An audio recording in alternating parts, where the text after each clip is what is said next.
Hello everyone, ready হয়ে গেছি বিয়েবাড়ি যাব বলে। বিয়ে সিজনে বিয়েবাড়ি পড়বে না এটা খুব কমই হয়, এত বড় ফ্যামিলি যেহেতু বিয়ে তো পড়তেই হবে।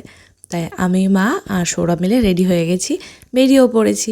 মা অনেক দিন পরে বিয়েবাড়ি যাচ্ছে, প্রায় মনে হয় কয়েক বছর পরে, মানে আমি আসার পর থেকে তো বিয়েবাড়ি যাওয়া ছেড়েই দিয়েছে।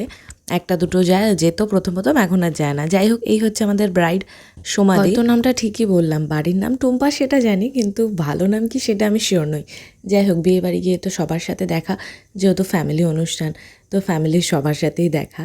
তারপর গিয়ে সৌরভ তো একটু পকোড়া খেয়ে নিল, আমিও একটু পকোড়া খেলাম। আর এখানে অবিনাশের সাথে দেখা হয়েছিল, অবিনাশের দিদির বাড়ির তরফ থেকে নিমন্ত্রিত ওরা।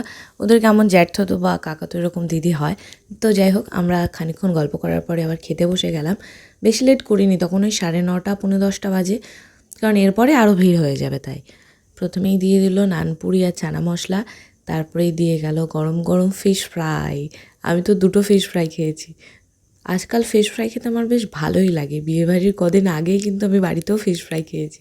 যাই হোক, সেটার ভিডিও পরে আসবে, একদিন দেখে নিও। ভিডিও করা আছে কিন্তু আপলোড করা হয়নি।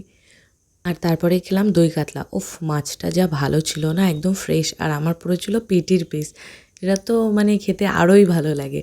আর পিস পোলাও ছিল, স্যালাড দিয়ে গেল, আর মাছ খেতে খেতেই দিয়ে গেল মাটন কষা, একেবারে জবরদস্ত আইটেম। আর আমরা খেতে বসেছিলাম মেনোদের সাথে, মেনোর বাবা, আমি, মা আর সৌরভ বসেছিলাম। আমরা খেতে বসে তো প্রচুর গল্প করেছি। মানে সব হয় না পরিবারের সবার সাথে, এর সাথে ওর সাথে দেখা। মেনোরা যেহেতু পাশেই থাকে যদিও, কিন্তু সব মানে এক জায়গায় বসে অনেক দিন পর একটু বেশ আড্ডা, মজা, খাওয়া দাওয়া। মাঝে একটা বিয়েবাড়ি গেছে ফেব্রুয়ারি মাসেই 20 তারিখে, তখন আমি আবার যাইনি সেই বিয়েবাড়িটায়। আর তারপরে এই যে খাওয়া দাওয়া শেষে আইসক্রিম আর হজমলা, টাটা।